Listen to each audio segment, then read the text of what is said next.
Hi, this is Kara from the Special Needs Mom podcast. And this is Angela from Especially Organized, Sensible Solutions for Special Needs Moms. We have this heart for special needs moms. And so we thought, you know what, let's combine forces. And we have come up with what we're calling the Purge Party. And you can pretty much guess what it is. It's a party where we're going to come together and we're going to purge or, in general, accomplish a goal, a small goal together. So we have set this for January 27th, starting at 8 o'clock for my Pacific Coast people, which means 11 o'clock for all of you on the East Coast. So this is an opportunity. If you have something on your to-do list that has just been stuck there and you are wanting to move it up on the list, you're wanting to tackle, maybe it's a space or an area of your home or a category in your home that has just needed a little time and attention. This is your opportunity for you to be online with us while you work and have access for us to help you answer your questions, help guide you, and just serve you for those 2 hours. Yeah, exactly. And I think you can tell like what we've designed is just this very high level of support for that project that you just haven't been able to tackle on your own. The thing that we are envisioning is that you get to leave this purge party feeling so accomplished because you did the thing. You started the year off getting that thing done that you were stuck on last year. And so it's a momentum builder, if you will. You can go ahead and sign up. We have a link ready for you. And we are offering this for $40 for the whole experience. Absolutely. And we hope you'll join us. I think it's going to be really fun. It's going to be a great group of moms of special needs kids. So we all get each other. We all have an understanding of what it's like to have something on our to-do list, but just we haven't been able to tackle it yet. So I hope that you will join us. We're super excited to bring this to you, and we are thrilled to work with you. All right. We'll see you all there.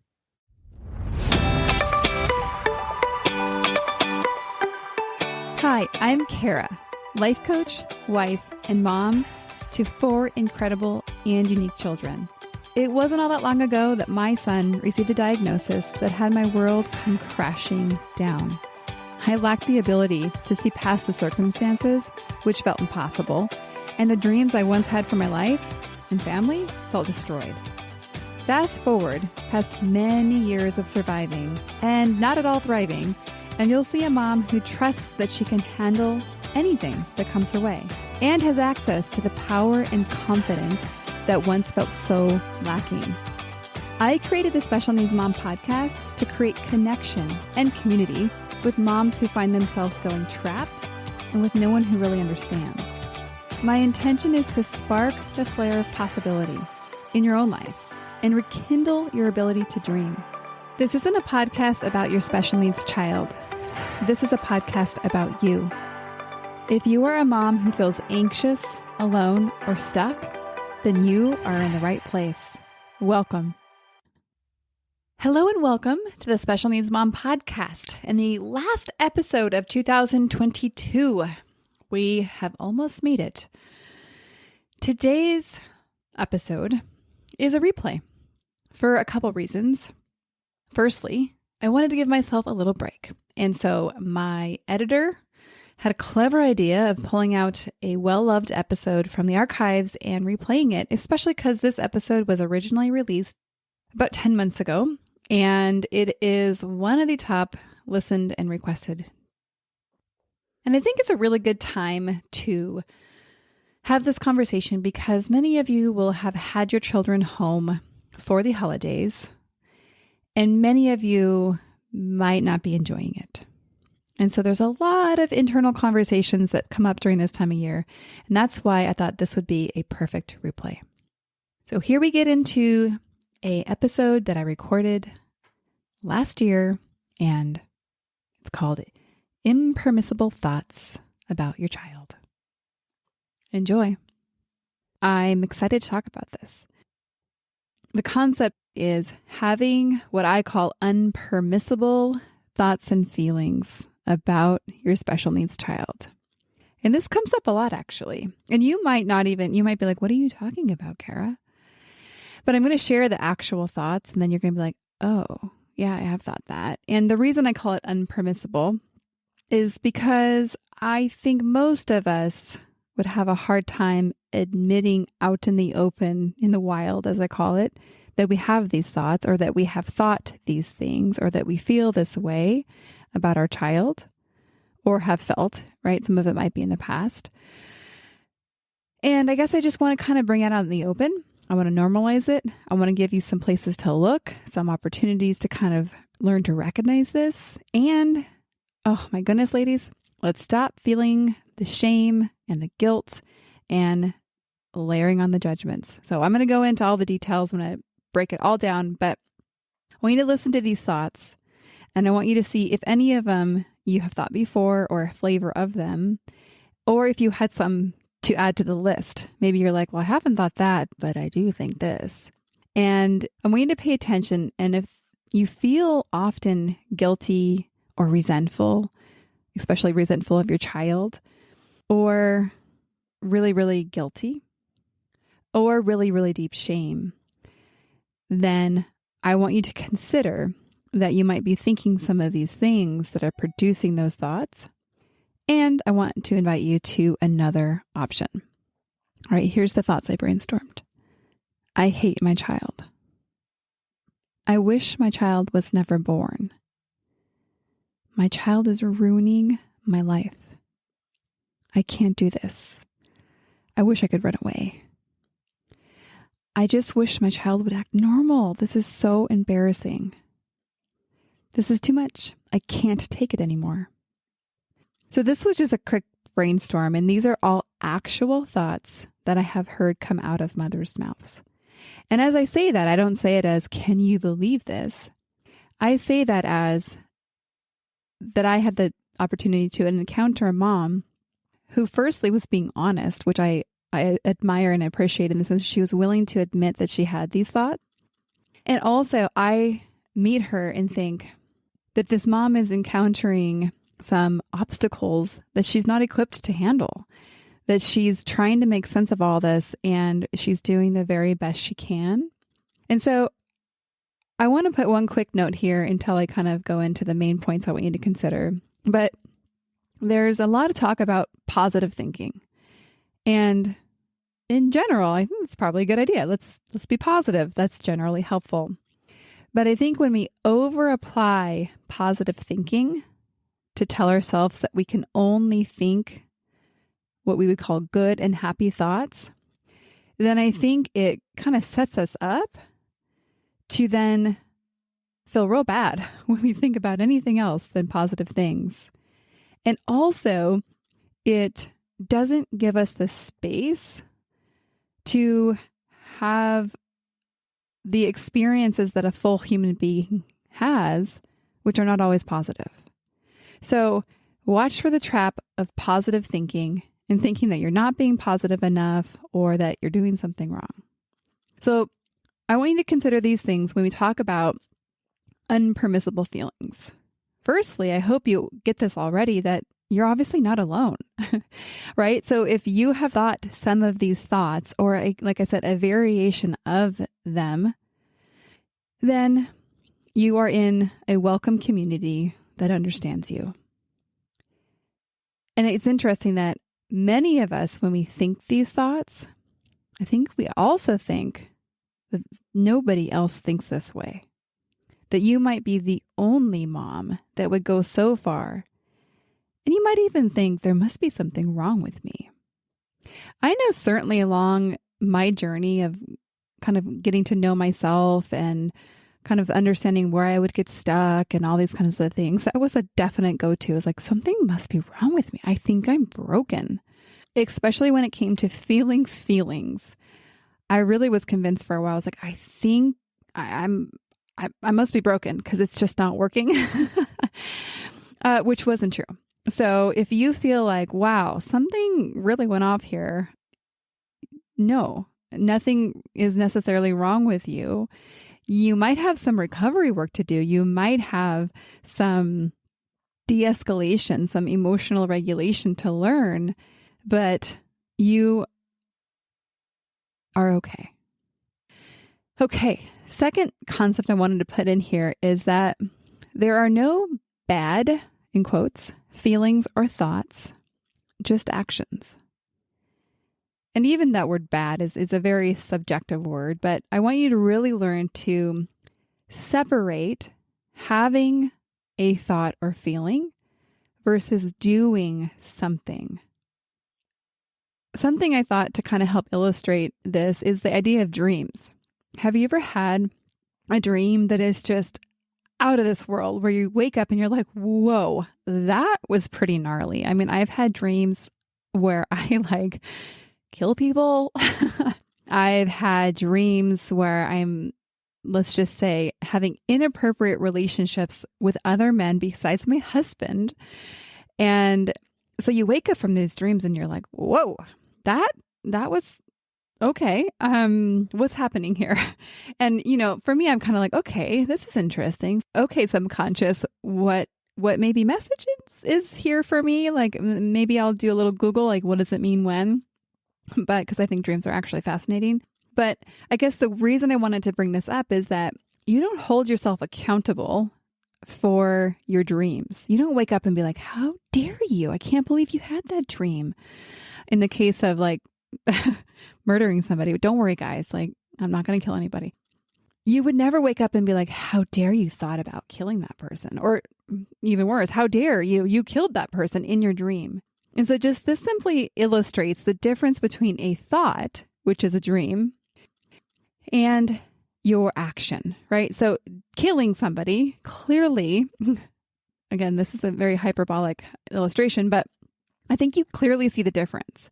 And so I want you to recognize that all of those thoughts and feelings that you've had about your child, your family, let's just expand this to your husband too, those are just thoughts. And they actually don't mean anything about you. They are just things that your brain thinks up to kind of help you understand your world. And the way that the brain works is like, okay, let's keep you safe. Let's keep it protected. And we're going to do so by creating a story that has you make decisions to keep you safe. So in the bigger sense, in a very kind of primal way, your brain might perceive your child's needs as a threat, as something that might be contrary to you being able to survive yourself. Now, that's certainly not always going to be the case. And it's kind of a very rudimentary way of thinking about it, but I think it is interesting. So just like the dream illustrated, so much of our thinking is automatic, right? So we all had experiences growing up and, becoming adults and becoming parents. And so we have automatic thinking. Our brain just, again, pulls from past data and predicts the future, and it comes up with different ideas and it comes up with different solutions. And this is just the way the brain works. And a lot of it is subconscious or what we would call automatic. It's interesting. For years, I was kind of upset about this because I was like, well, if it's subconscious, I felt so powerless over it. I was like, how can I change it if it's subconscious? This just seems like there's a boogeyman under the bed that's going to kind of jump out and get me anytime. The idea that I'm just going to have these thoughts or these tendencies that I can't control. And this is where I want to kind of recognize, okay, well, the work actually of coaching is bringing consciousness, or the word we use for it is awareness, to some of these unconscious thoughts, feelings, and actions. So that's actually what we get to do in coaching. We look back and we say, okay, let's look at the situation. What was happening for you? And we kind of get to slow it down and understand it again, bring it to awareness. And then when we have this awareness, no longer is there a boogeyman under the bed that's going to just kind of jump out at us. We get to actually have agency or awareness again and implement a new thought narrative, a new story that generally is going to produce results that we like better. So I just like to point out that this is just a skill that we haven't developed. We were not taught this as young people growing up. I would like to see that change, but working on that. And so we just haven't developed the skill of observing ourselves and then questioning ourselves and really being able to distinguish our thoughts different from our circumstances. Or another way I like to say that, we haven't learned to distinguish facts from interpretations. So a fact would be my child is a boy. An interpretation would be my son should play sports because he's a boy.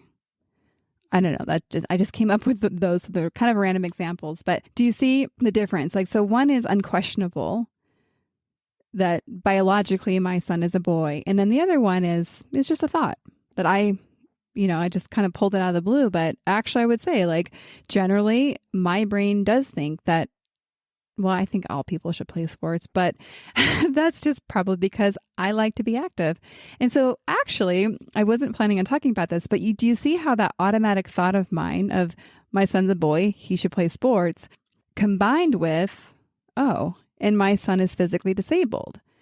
Kind of then I'm like, I kind of have an issue here because my son should play sports, but he's physically disabled, which makes it much different than for my able-bodied children. I kind of have a discongruency between my current thinking and maybe some thinking that I might want in the future. Okay, let's move on to what I mentioned a little bit earlier, but I'm going to go into more detail.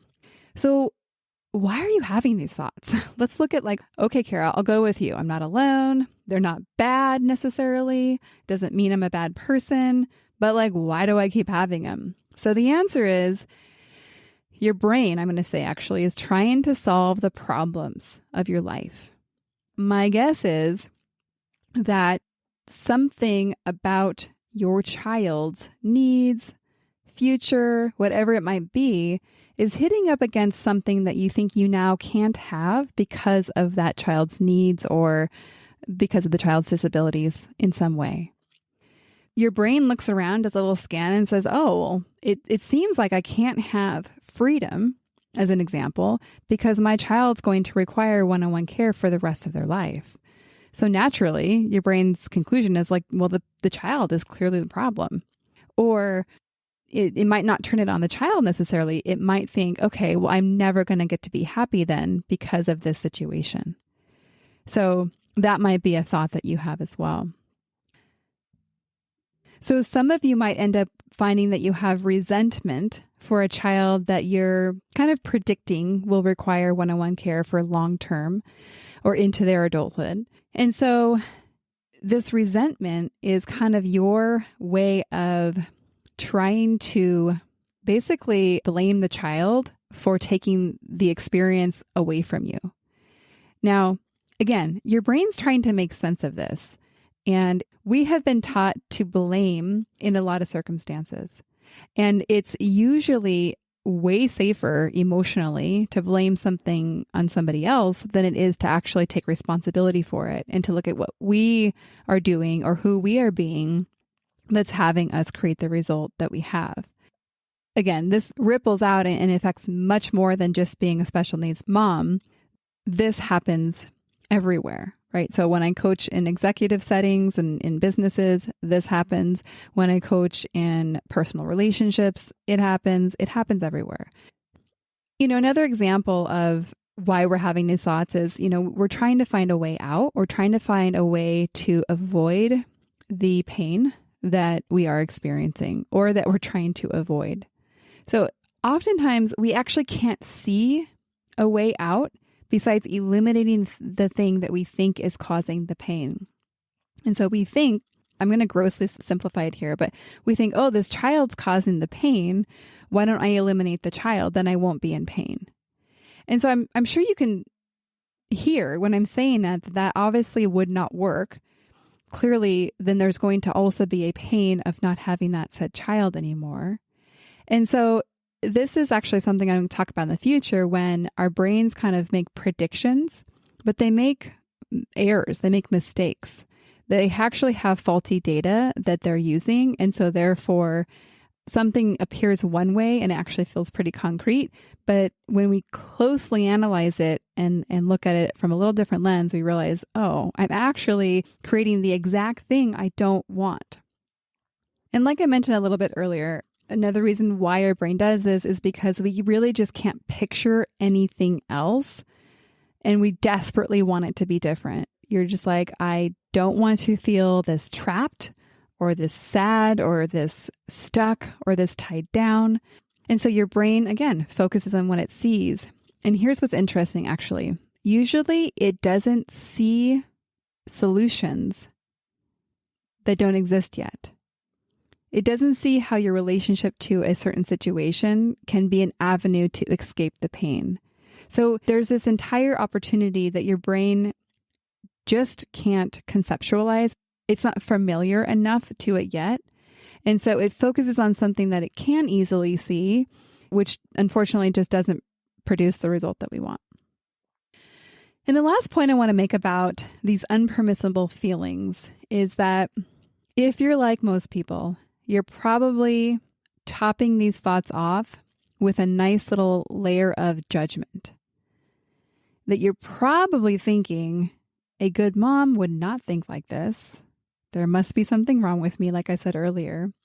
Or if people knew this, if they knew what I thought, they would fill in the blank here. Think I was evil, think I was a horrible person, put me in jail.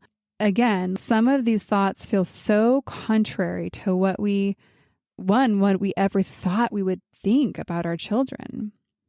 And having these thoughts, I mean, I have had some thoughts about my son that I'm like, wow, that's like really hard for me to be with.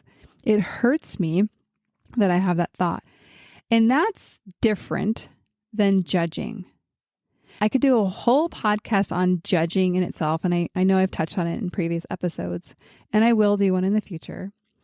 And so actually, I think this would be a really great discussion point, and I want to kind of just put a plug in here for the community group that I just opened up, where we actually get to take these thoughts and concepts that I introduce on the podcast, and we get to talk about them. We get to say, yeah, me too, or I understand that, or hey, Kara, like that totally didn't make sense. Please explain that to me. And so what I want to say here is if you find yourself feeling stuck and like you just can't get anywhere, or if you find yourself feeling worse and worse and worse, you're likely judging yourself. And so I want you to notice when you think these thoughts, like I even gave you some examples, a good mom wouldn't think like this, or really anything that starts with I should or I shouldn't, usually is a pretty good indicator that there's some judgment in the space. I want you to really just kind of allow yourself a little bit of space to recognize, oh, I think I'm judging myself. And when you acknowledge, okay, this is judgment, and you get to step back and be a little curious with yourself, or even can layer some kindness onto yourself and say, oh, that's interesting. You're judging yourself. What do you need here instead of judgment? Or what would it take for you to stop judging yourself? Or what would kindness and compassion to yourself look like right now? So judgment is one of those things that, for me, my experience, some of us love to judge ourselves, judge other people. I'm a judger, so I can spot it. And so this is not one of those things where, yay, you master it and you never judge again. No, this is one of those things where it's like, I have to wash my hair every other day. Otherwise it gets oily and flat and more with these darn workouts. But I would say that judgment's kind of like that, where we're constantly having to maintain and recognize different ways that we might be judging ourselves. Or another way of saying that is meeting ourselves with the absence of kindness and compassion or accusation. And so this is kind of the maintenance of being a human and definitely of being a special needs mom. So as we close this episode up, I want to kind of remind you that you are not alone. And I know a lot of times the narrative that we are so alone, nobody understands this. If they could only see what's going on in my house, they would like it's almost like you cannot even fathom people getting it. Like some of the scenes in my house, sometimes I'm like, oh, wow. And the thought that actually happens in my head is like, nobody else's house has this going on, which interestingly, I actually know is not true. You know, because of what I do, I actually get to talk to a lot of moms that have a lot of the same stuff going on. But yet my brain still goes to like, I don't know, you might be different.